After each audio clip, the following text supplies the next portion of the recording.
Hello. This video is a follow-up to a video that I made a number of months back entitled The Rejected Heritage of the Middle Ages.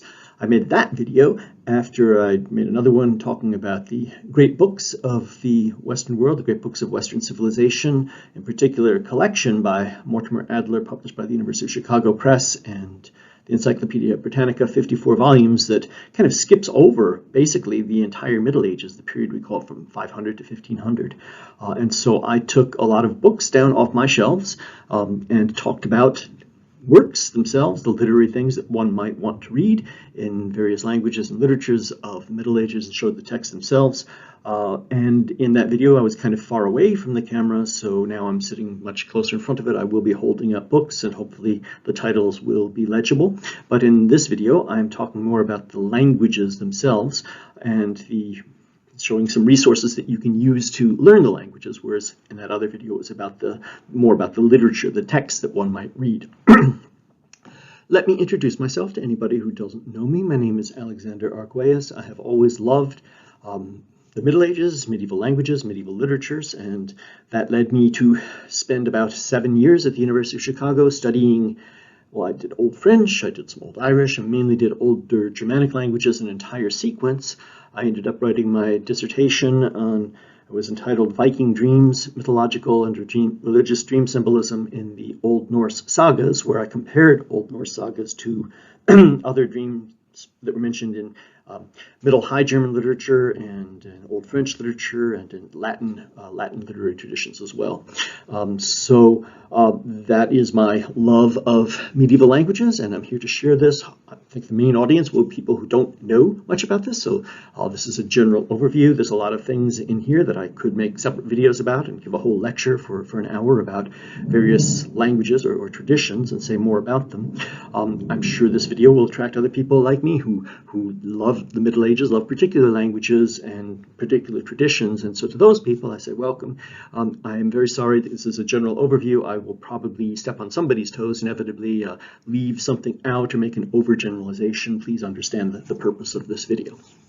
So let's begin with some advice about studying medieval languages. Learning medieval languages is not the same thing as learning a modern language. You're not going to pick up a colloquial volume that has recordings of it, and you're not trying to learn how to speak the language or to communicate it. There's no place that you can go and interact with native peoples. The purpose is to read and to analyze the text and to kind of, with medieval languages, to understand the relationship, how languages change. That's the fascinating thing about medieval languages, that we can see them in stages. So my first piece of advice is that you should learn grammatical terms. You should learn comparative historical linguistics. Even if your main goal is to do the reading of the literature, the materials that you need to use to learn the language, to read that literature, many of them were written originally in the 19th century when people were much more aware of grammatical terms and defined things that way, and so a lot of the texts and things that you can find to use were written a long time ago, have been digitized perhaps, or done in the same way. But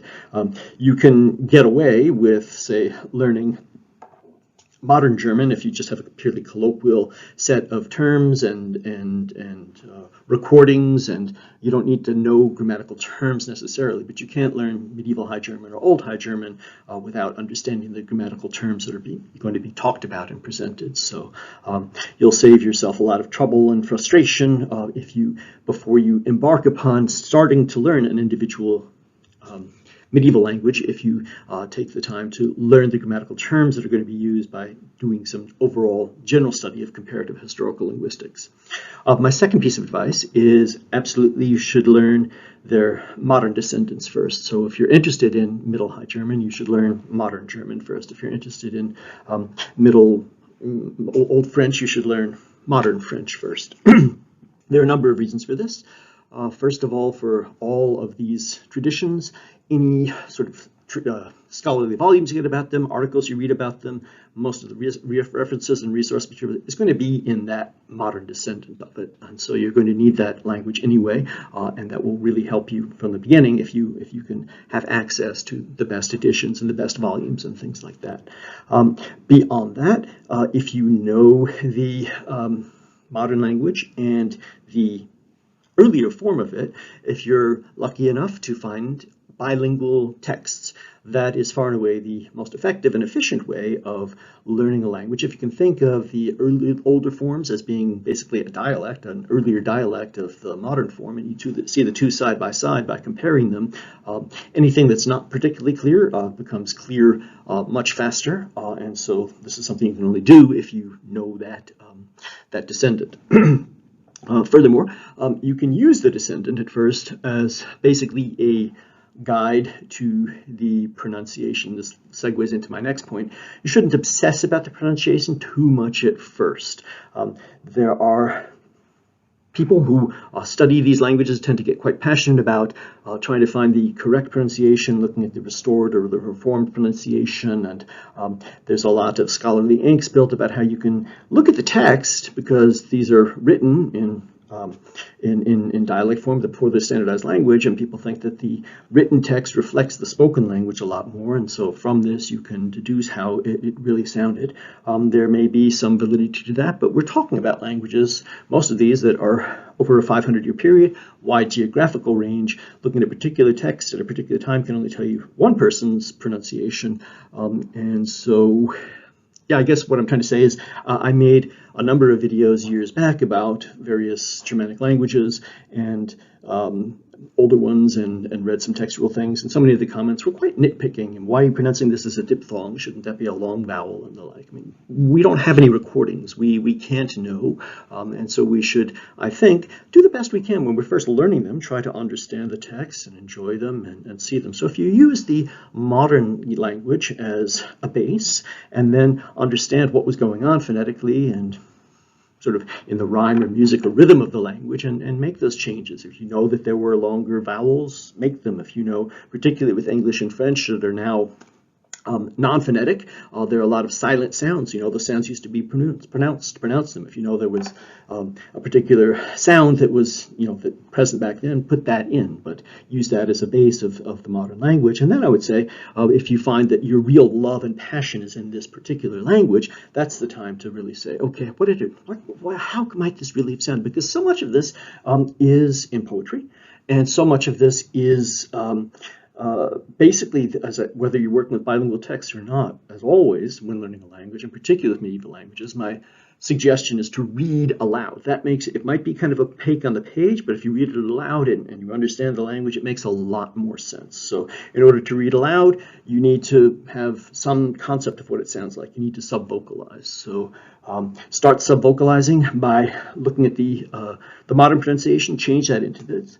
When you really get enamored and you want to say, I want to try to make this sound as much as it sounded like, not only can you look at the writings of people who analyze phonetics and the like, I would also have recommendation if you want to try to make things sound authentic. People who really do this are people who practice and perform early music. So look into the early music scene, get some CDs or MP3s of ensembles who play on period instruments and really try to make things sound authentic. And so if you can hear them singing some of the songs of the troubadours or the Minnesänger or something like this, and you're better in luck. If you can sing along as well, then sing with this medieval tongue and then take the singing and make that into talking, and then see if you can talk along that way. But that's later. Don't obsess about the pronunciation at first.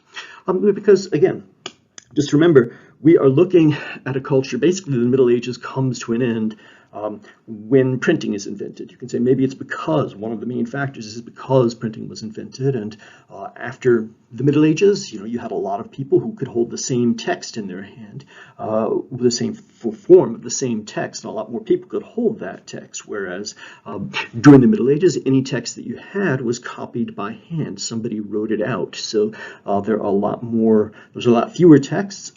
There was no concept back then of really correct spelling, or this is the correct language, or this is better, or this is worse, or right or wrong. And so a lot of the manuscripts that you could look at, if you can look at the original manuscripts, are going to have a lot of variety. Whereas when you look at modern editions, sometimes it's been streamlined or standardized. So just remember the type of culture that we're looking at. Okay, so that's some general advice for getting started on studying medieval languages. And so let's move on and look at some particular languages or particular language families. And since the whole purpose of this is to sort of, again, with that earlier video of the rejected heritage of the Middle Ages, to right the wrong that was done by leaving all those languages out, let's begin by righting the greatest wrong. And it's a wrong that I perpetuated last time because I don't think I held up anything from any, before I get started to that. All these languages that I have here, if you want to start by seeing something digitized, a general resource, a good place to go, is the University of Texas at Austin Linguistics Research Center, Early Indo-European online page. And maybe it's kind of faint on my slide, but most of the languages that I have here are there, and ideally lots of other things are there, interesting things.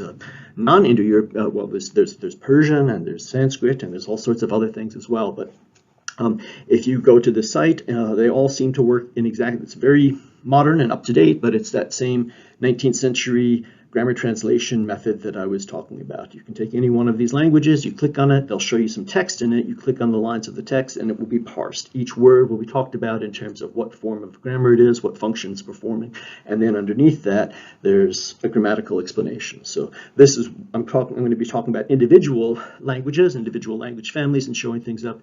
This site here is for anybody who's interested in the overall topic. So I was saying the thing that got left out by me last time and by so many things is the Celtic language family.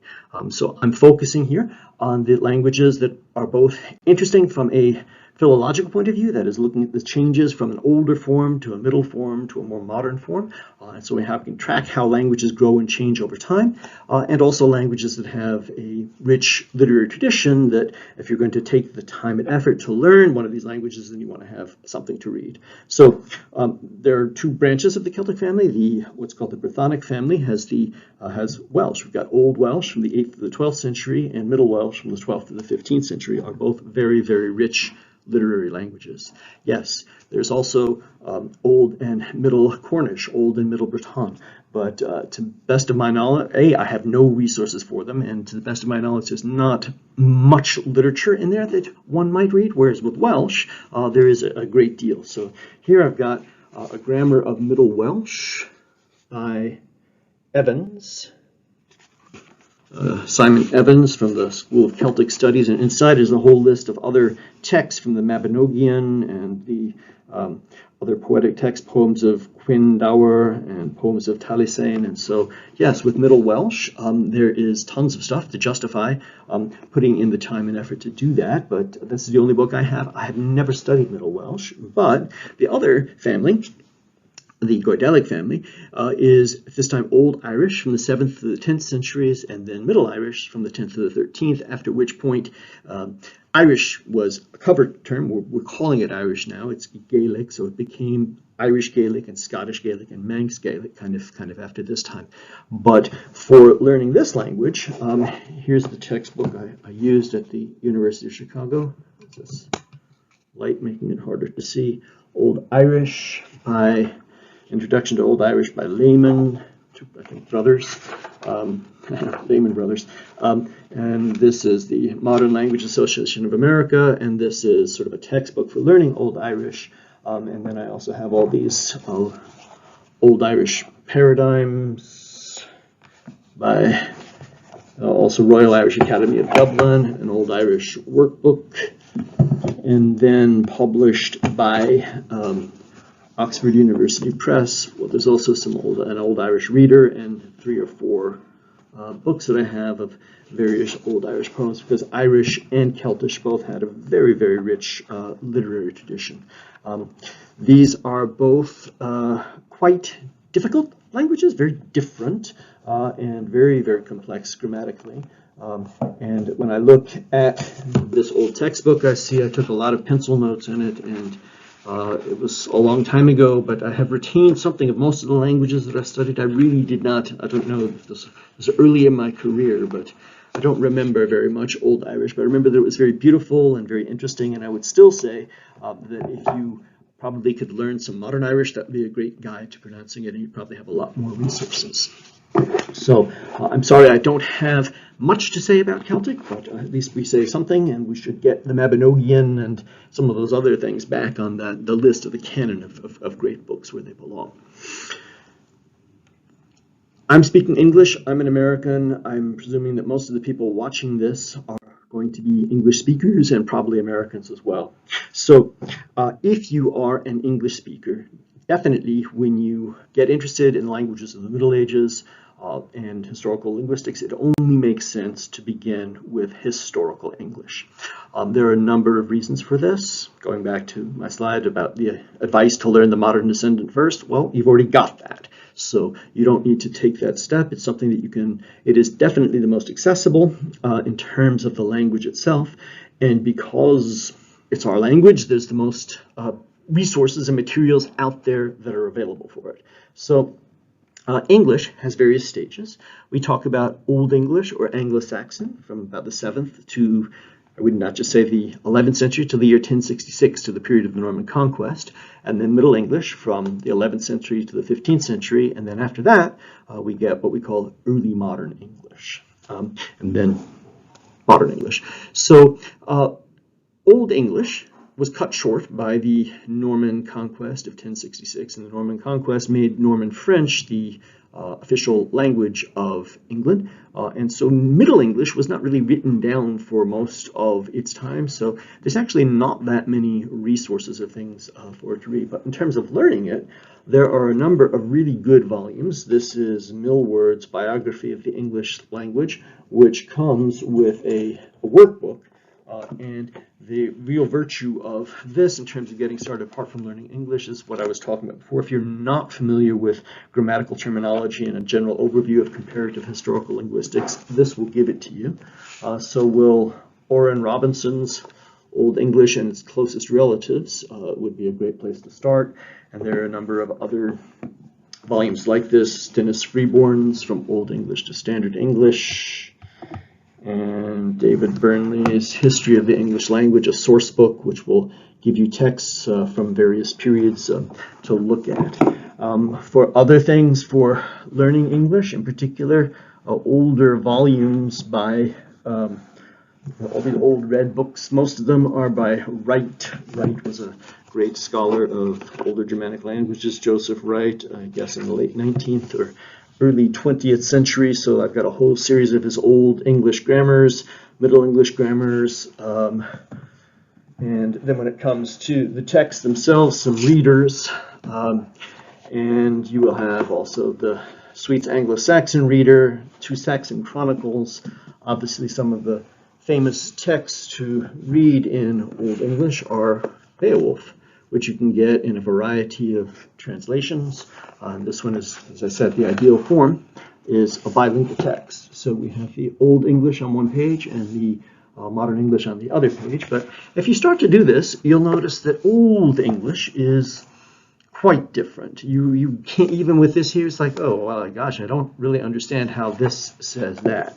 So my recommendation in general with this is to work backwards rather than going from starting with Old English. Start with Middle English, or better yet with Early Modern English. Here's Sir Gawain and the Green Knight, another well-known Middle English work, bilingual text. And here, when you see the two texts side by side, this is much more comprehensible. The Middle English probably just looks really weird to begin with, but if you read the Modern English and then back and forth and look at them, it makes quite a lot of sense. You can also get these.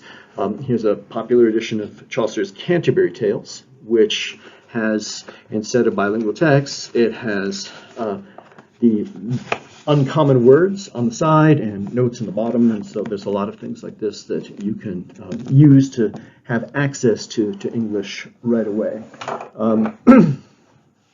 There's also in that old Oxford series the sort of basic hardcore thing. Here's Sweet's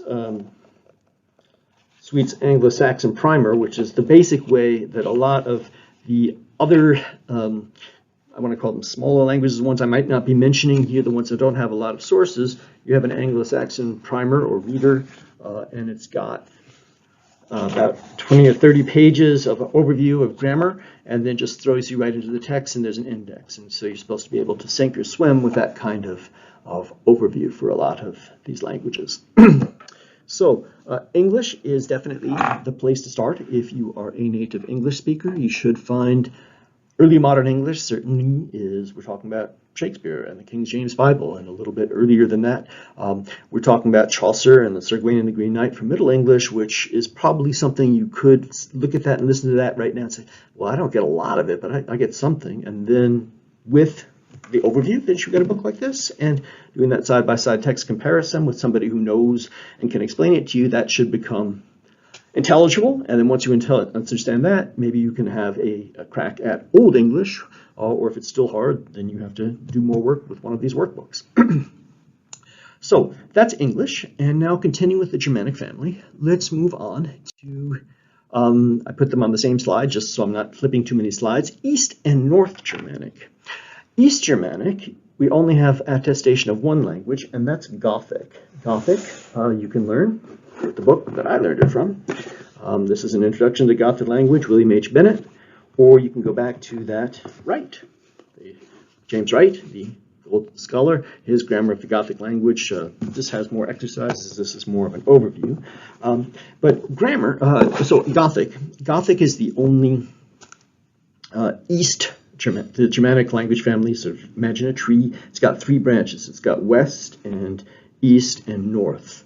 And the East branch is Gothic, and there were a lot of other languages at the time of the, what we call the sort of towards the end of the Roman Empire. The Vandals and other people like the Burgundians were all East Germanic speakers, but they've all died out. So the Gothic died out too. Some people think that in the pocket of the Crimea there was some Germanic speakers, maybe that was Crimean Gothic up into the 15th or 16th century, but the only text that you can read in Gothic is translation, Ulfilas' translation of the Bible, partial translation of the New Testament.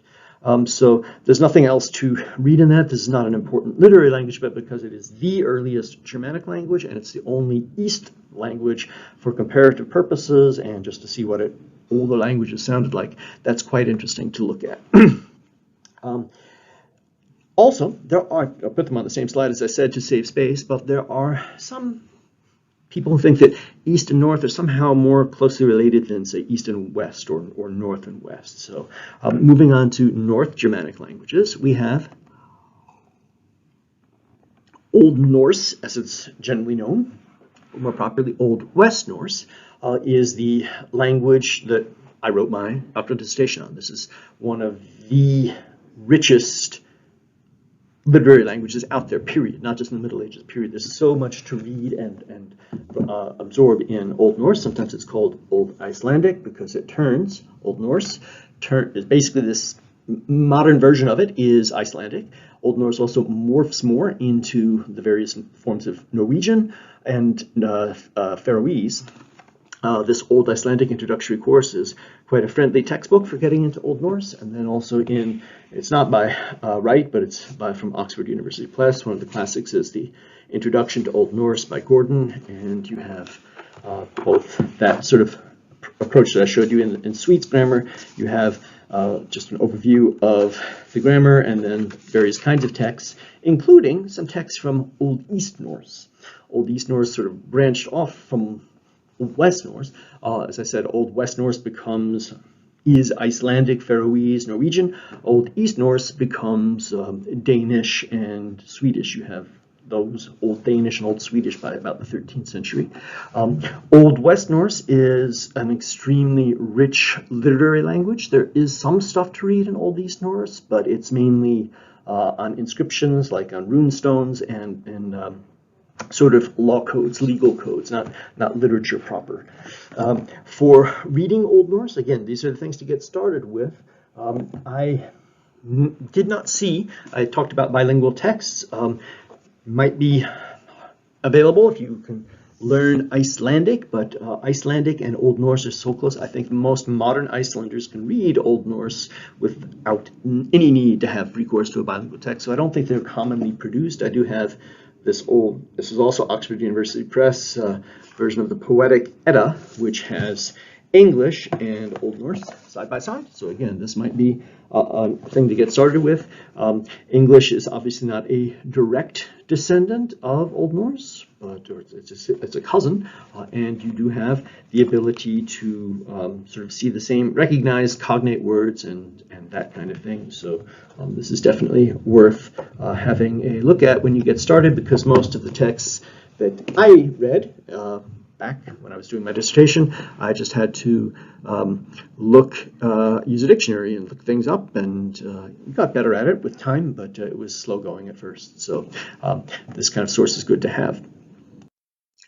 Let's move on now to German, High German, Hochdeutsch, the language that we all know today as German, or the family, the descendants that would come to that through the progression of what we call Old High German from about the 8th century to the 11th century, Middle High German from the 11th to the 14th centuries, and then early New High German up through the 17th century. For learning German, you have a number of resources. Again, I strongly recommend learning modern German and then working your way backwards through these would be the easiest path, but if for some reason you can't or won't or are unable to do that, we need to get to this faster. For learning German, historical German from an English base, we got some more of Wright's grammars, his historical German grammar, Middle High German primer, and we have a wonderful workbook by Helda Hosford, German language history workbook that really takes you through all the stages, all the steps, and highlights the most important changes and forms and the like. So this is a very valuable thing to have. But as I mentioned, most of the resources for learning Old High German, which is primarily, there are some texts to read in Old High German, but that's more of philological value. And then Middle High German is one of the absolute richest literary languages out there, wonderful things to read, and the shelves full of great things to read. So for learning Old High German, we have Stefan Sonderegger, Althochdeutsche Sprache und Literatur. Und wir haben, was noch? Braune und Ebbinghaus, Althochdeutsches Lesebuch. Und für Mittelhochdeutsch, wir haben Kleine Mittelhochdeutsche Grammatik von Weinhold Eresmann und Bachmanns Mittelhochdeutsches Lesebuch, all of which will give you an overview of the grammar and some text to read.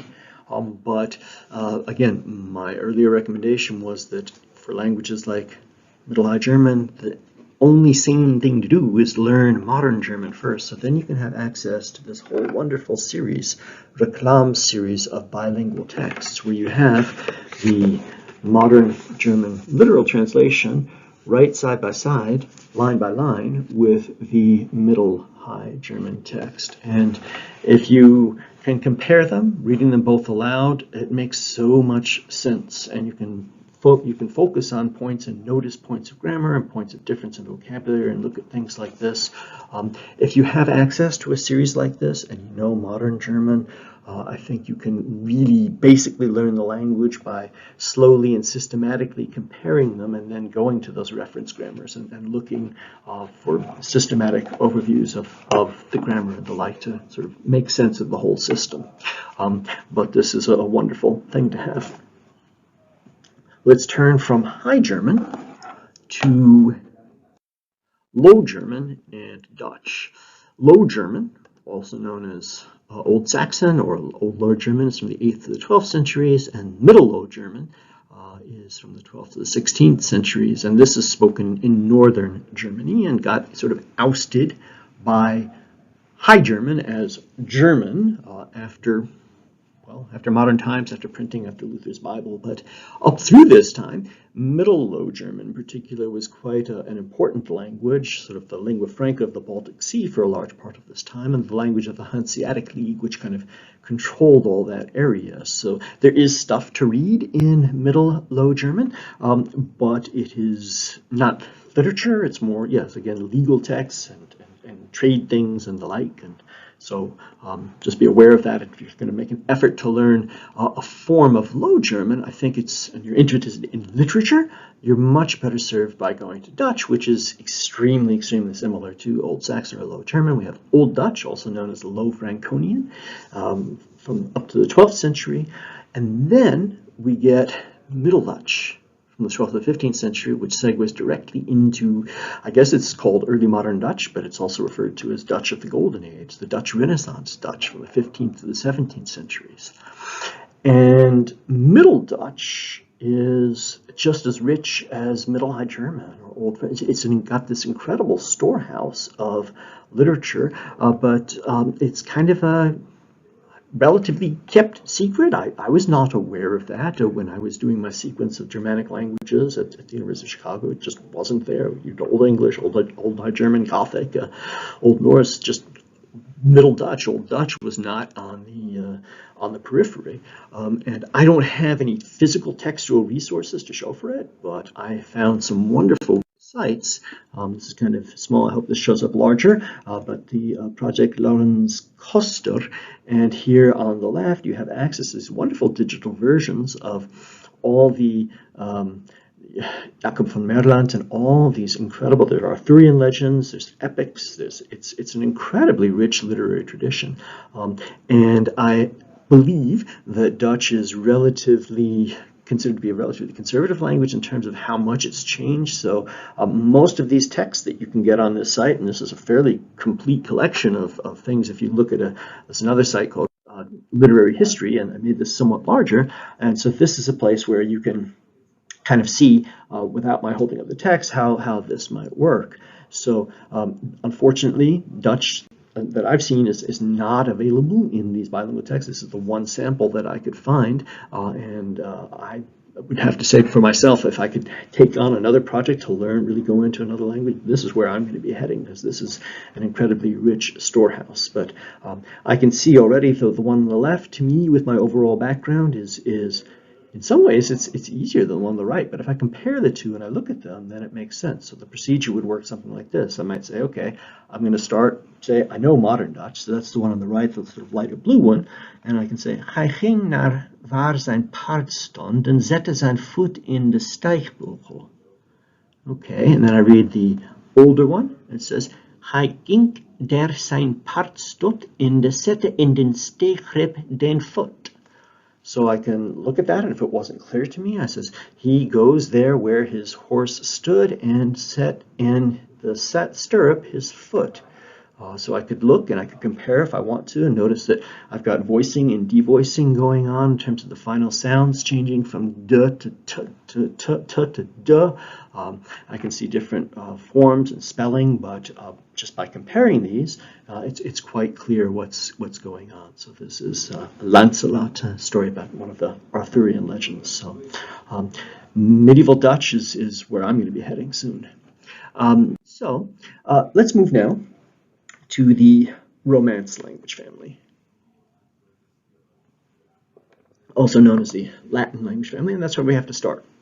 The Romance language family is just as rich as the Germanic language family in terms of literature, just as rich or richer, lots of rich traditions there, but in terms of the philological sort of steps and your ability to work back by looking at different historical stages, there's a difference between the Germanic family and the Romance family.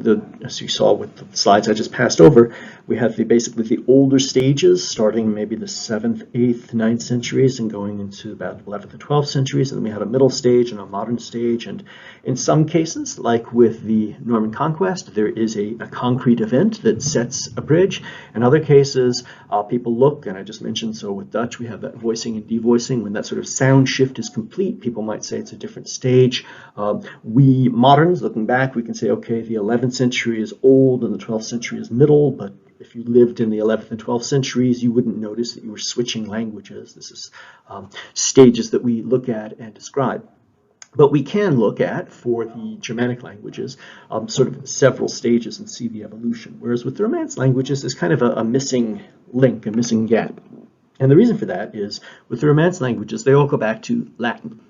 But we have Latin, and then we have Latin. We have Latin proper, classical Latin, written Latin, unchanging, eternal Latin, and we have Vulgar Latin. Vulgar Latin was vulgar. Vulgar Latin was colloquial. Vulgar Latin was the Latin that people spoke and wasn't as formal and wasn't as as rigid, and this is the language that the common people spoke, that the soldiers spoke, and this is what they spoke when they went into the various provinces. This is what the people learned how to speak, and over time, Vulgar Latin is the direct ancestor of Italian and French and Spanish and Portuguese, whereas Latin, which is the origin of Vulgar Latin, did not change. Vulgar Latin evolved into these other languages. Regular Latin stayed. It was always the language of scholars and clergy, the language of the church. And so you have a situation in the Romance lands where anybody who knew how to write in Latin, and would never occur to them to write anything in Vulgar Latin. And so they kept writing, even though the spoken language around them was changing a little bit more, until it came to such a point when, hey, this is really different. And then people sort of in the middle period of the Middle Ages started writing down what vulgar language had changed into, that is the older forms of the Romance languages. But Latin still stayed there. Latin stayed the same. So one thing when we start talking about the Middle Ages that you might want to look at is these, for the Latin family. First of all, let's talk about medieval Latin. As I mentioned in that other video, it's been given a bad rap by Erasmus and other peoples like this, but fact is, Latin is Latin, and for my money, I would put Thomas Aquinas up against Cicero as a stylist, and I would vote for Aquinas. I don't think Thomas Aquinas or people like him have anything to lose against writers of the Silver and the Golden Age of Rome, but so much of Latin pedagogy, books that you can use to learn Latin, are always fixated on the ancient Roman times, and there were some changes in medieval Latin so that you have slightly different spellings, you have new words, you have new concepts that come along. So if you've learned classical Latin, if you've learned a textbook that teaches you how to read Caesar and Kaiser and Sallust and Tacitus and people like that, you don't have anything new to learn to read medieval Latin, but because the style is slightly different and it's much more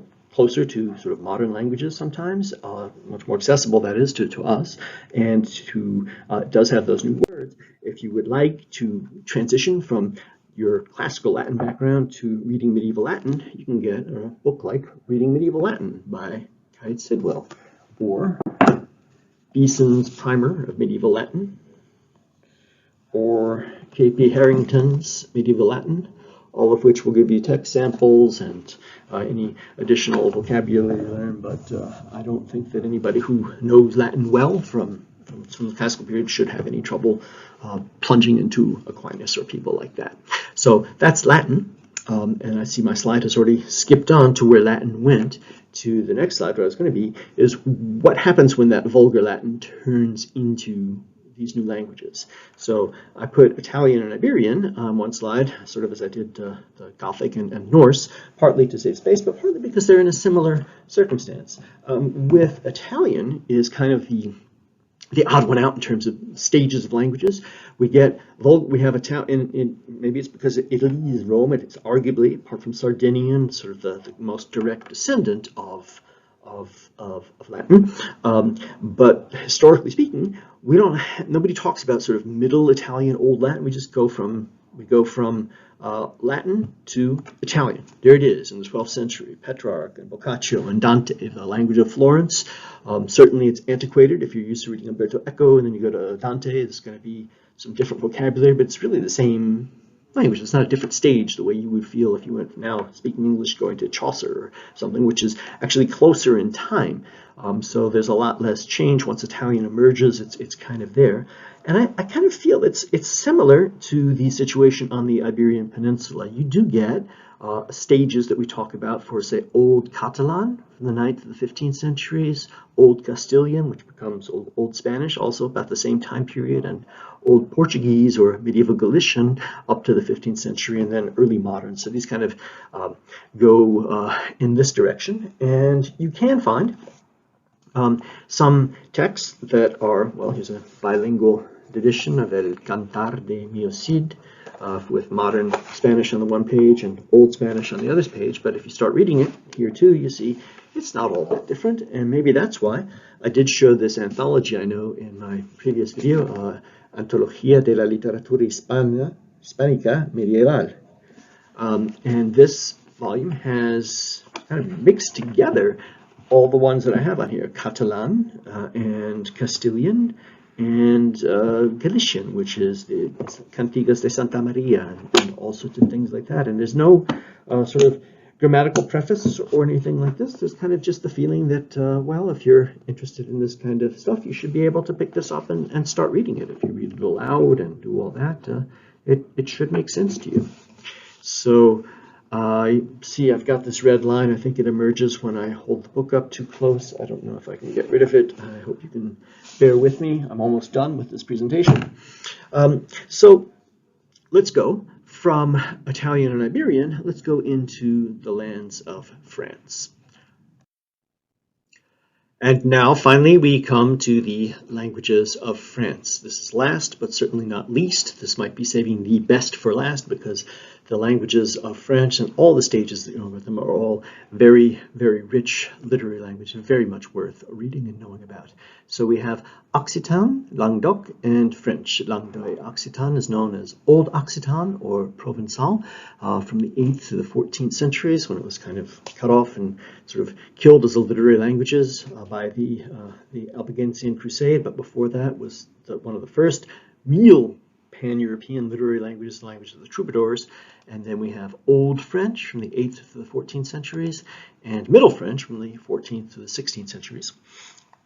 And for learning these languages, again, the recommendation is to learn French first, particularly for Occitan. Catalan might serve as well if you could possibly find a bilingual Catalan text. If you knew Catalan well or French well, you can find bilingual texts, but just for learning Old Occitan, because it is so well known, here is a big real teaching grammar and workbook for it in English called The Introduction to Old Occitan by William D. Paddon, from the same series, the Modern Language Association, that had the Old Irish, the Old Gothic, the Old Icelandic volumes. And so that goes with these, but it's even more extensive. It's a more friendly teaching book, and it even has a CD that has, you can listen to music of the troubadours and also recreation of how they think that they sounded speaking back then. And for Old French, you can get, you should get, because there is so much stuff to read, you should get a really good dictionary, Ancien Français, and you can get all kinds of grammars that have both information about the structure of the language and text to look at. But as with Middle High German and the Réclame series, with French we are absolutely blessed to have a whole series, Les Lettres Gothiques, du Livre du Poche, which consists of bilingual texts, line for line, ancient Ancien Français, Old French, on the left-hand side of the page, and Modern French on the right-hand side of the page. So again, by judiciously learning how to compare, read side by side, compare and contrast, look for features, anything that's not clear when you read the Old French aloud, if you read the Modern French, compare and look for it, it becomes very clear this way.